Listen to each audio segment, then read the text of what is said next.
What's up, everybody? This is Whiskey in the Six. I'm Rob. It's been a crazy couple days with the Buffalo Trace Antique Collection lottery at the LCBO this week. The website was an absolute debacle.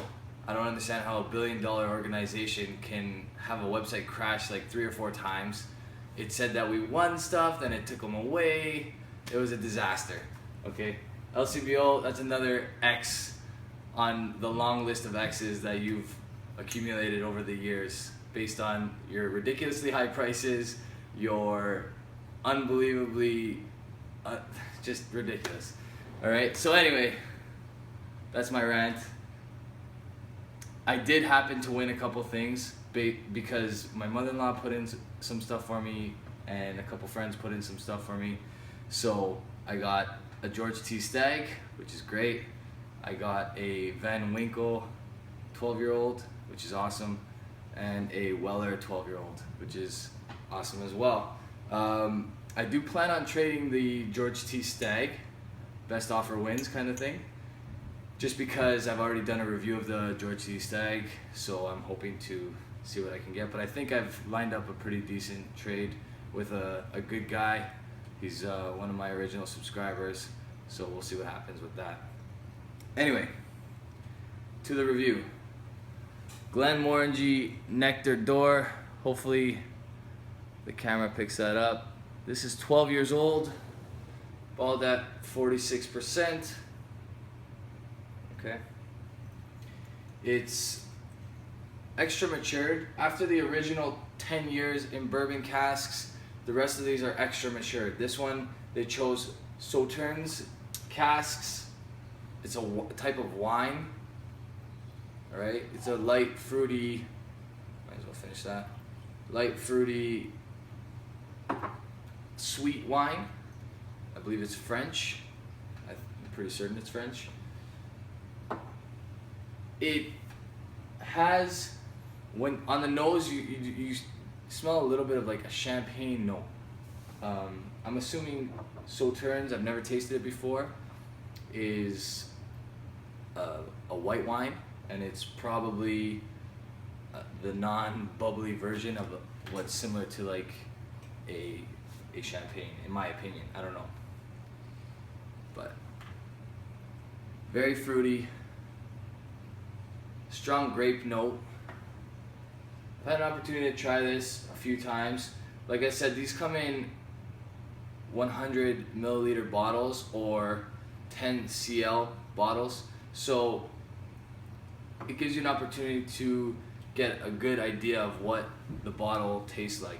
Sometimes the 50 milliliters, not enough. You get 2 glasses out of it. Even the smaller Master of Malt ones that are 30 milliliters, sometimes it's not enough. Sometimes you need a little bit more in order to get a better idea of what's in it.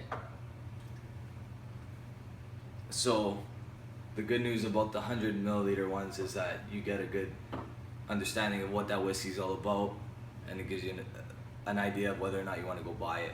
Okay, so fruity. You still pick up a lot of the original bourbon notes, which tells me this is not a very powerful type wine. Okay, it's not an imposing wine like a sherry or a port. Okay. And it is aged in bourbon for 10 years, so you're still getting a lot of that vanilla.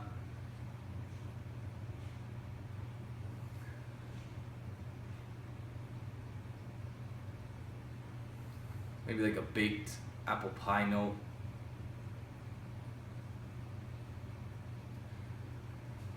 It smells very sweet. Okay, on the palate.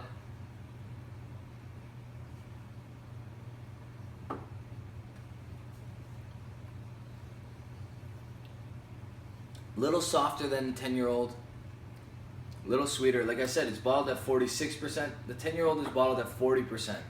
So that extra 6%, you're not actually picking that up on the power of the whiskey, which is kind of interesting.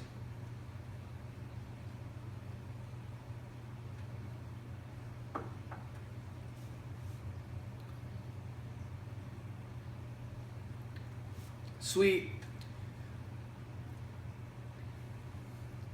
fruity notes, a little bit of grape, some fudgy notes as well.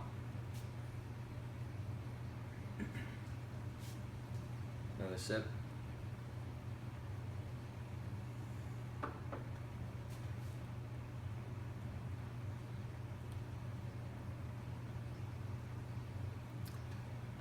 Overall pretty good.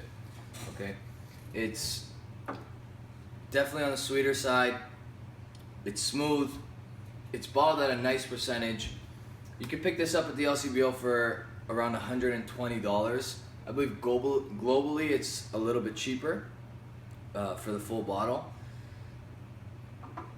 Is it worth $120? I don't think so, not in my opinion, but I can definitely see why others would like this. It's taking the bourbon cask to a different level, but still allowing the bourbon cask to power through, which is nice. And a lot of people that like bourbon cask aged scotch definitely would like this because it just adds slightly different elements, but not overwhelmingly so like a port cask or a sherry cask would, in my opinion. One more sip.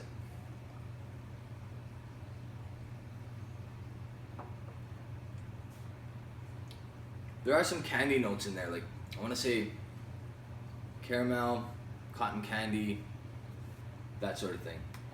Okay, so it's very sweet. It's a nice whiskey. I'm gonna give it a B+. I think it's good stuff.